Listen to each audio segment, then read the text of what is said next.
I know something about you, even not knowing you, that you've got greatness within you. You have the ability to do things that you can't even begin to imagine. You have talents and skills in you that you haven't even begun to reach for yet. The ideal situation for a man or woman to die is to have family members praying with them as they cross over.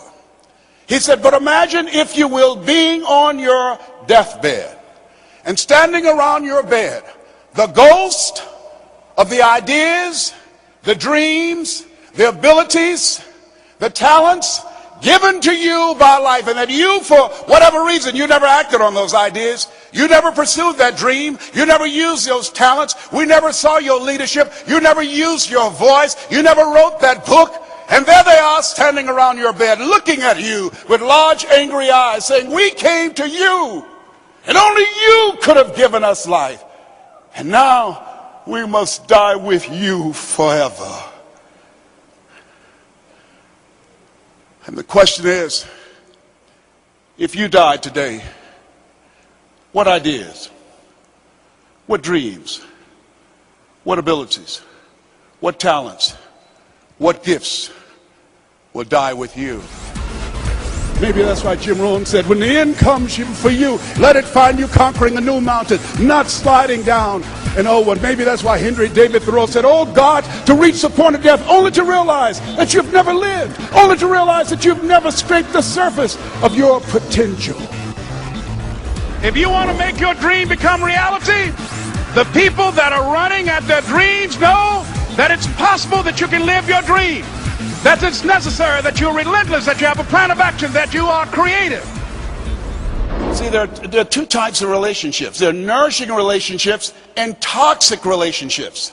Nourishing relationships, they nourish you, they bring the best out of you, they challenge you, they hold you accountable, they keep you focused, they bring the best out of you.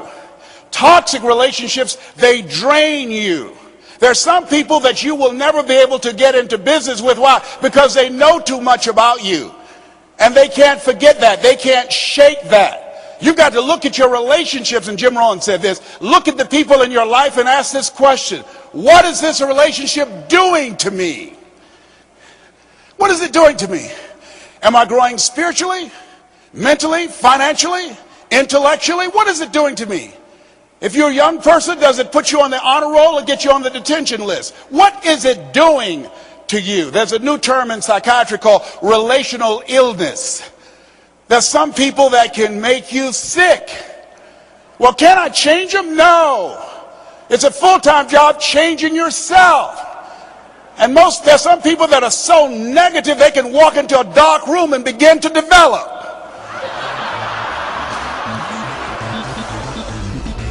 The people that are running after their dream know they're going to have hard times. They keep on running because they're saying within themselves, I'm the one, no matter how bad it is or how bad it gets, I'm going to make it. The people that are running after their dreams are the people that are hungry.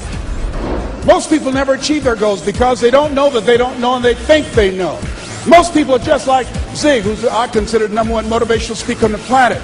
He said that most people like the lumberjack whose wood production dropped by 40% because he wouldn't take the time to sharpen his axe. Those of you that are here for the first time, if you want to come back again, I can tell you the veterans who are here and been coming for 40 years or more, those are individuals who spend time working on themselves, developing themselves, expanding their minds. They know, as a man thinketh, so is he. They know in order to have the things tomorrow that others won't have, you've got to be willing to do the things today others won't do, like work on your mind. And with that kind of courage, with that kind of affirmation and reason to empower me, I got a saying that when life knocks you down, try and land on your back, because if you can look up, you can get up. All right? I told Mr. Washington I wanted to become a disc jockey. Someone asked me to tell this story. And he said, Les Brown, he said, if you want to do anything worthwhile in life, you've got to be hungry. And so I started working to develop myself. He said, I want you to practice every day being a disc jockey. I said, but I don't have any job now. He said, it doesn't matter. He said that it's better to be prepared for an opportunity and not have one than to have an opportunity and not be prepared. So every day I was working to develop myself. And that's what you must do. And as I was working to develop myself, I applied for a job as a disc jockey, WMBM on Miami Beach. I went to a guy named Milton Butterball. I said, how you doing, Mr. Butterball? I'd like to get a job as a disc jockey. He looked at me, he said, do you have any broadcast background? I said, no, sir, I don't. Do you have any journalism background? I said, no, sir, I don't.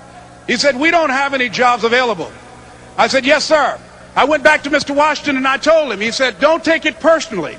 He said, most people are so negative, they will have to say no 7 times before they say yes. He said, go back again. So I went back again. I said, how you doing, Mr. Butterball? My name is Les Brown. He said, I know what your name is. What do you want? I said, I'd like to know whether or not you have any jobs as a disc jockey, sir. He said, didn't I just tell you yesterday we didn't have any jobs? I said, yes, sir, but I know whether or not somebody got laid off or somebody was fired, sir. He said, no one was laid off or fired. Now get on out of here.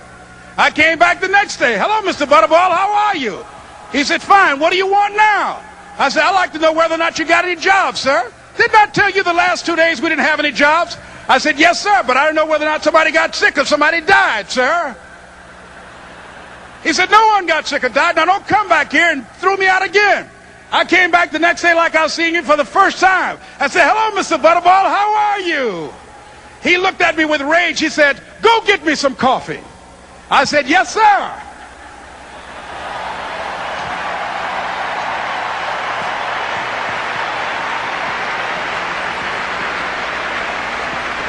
And I went to get him some coffee. After a while, I would give their lunch and dinner, and I would go in the control rooms and take the disc jockeys their food, and I would not leave until they would ask me to leave.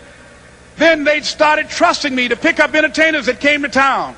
Entertainers like the Four Tops and the Temptations and Donna Ross and the Supremes. I would drive them all over Miami Beach in the disc jockeys' big long Cadillacs. I didn't have any driver's license, but I was driving like I had some.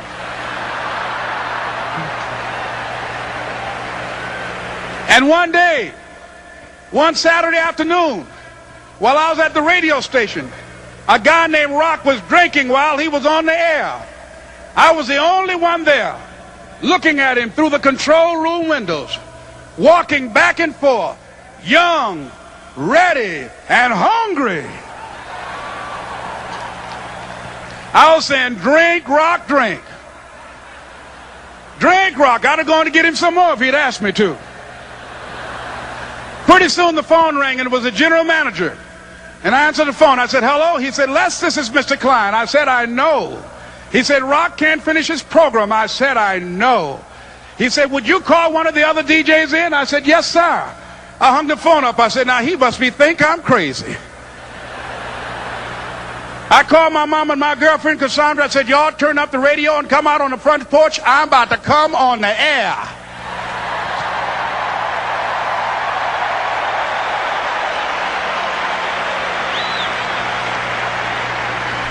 I waited for about 20 minutes, and I called him back. I said, Mr. Klein, I can't find nobody. He said, young boy, do you know how to work the controls? I said, yes, sir. He said, go in there and don't say nothing here. I said, yes, sir. I couldn't wait to get behind those controls. I put on an old Stevie Wonder record called Fingertips. I sat down behind that turntable. I said, look out, this is me, LB Triple P. Les Brown, your platter playing papa. There were none before me, and there will be none after me. Therefore, that makes me the one and only. Young and single and love to mingle, certified, bona fide, indubitably qualified to bring you satisfaction, a whole lot of action. Look out, baby, I'm your love man. I was hungry. I was hungry. You got to be hungry.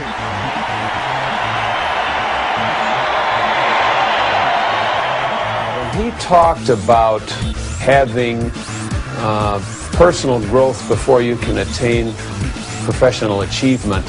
And when he said, better selling begins with a better you, that put the focus on the kinds of things that I can do myself in taking charge of my life. And when I do that, everything else falls in place.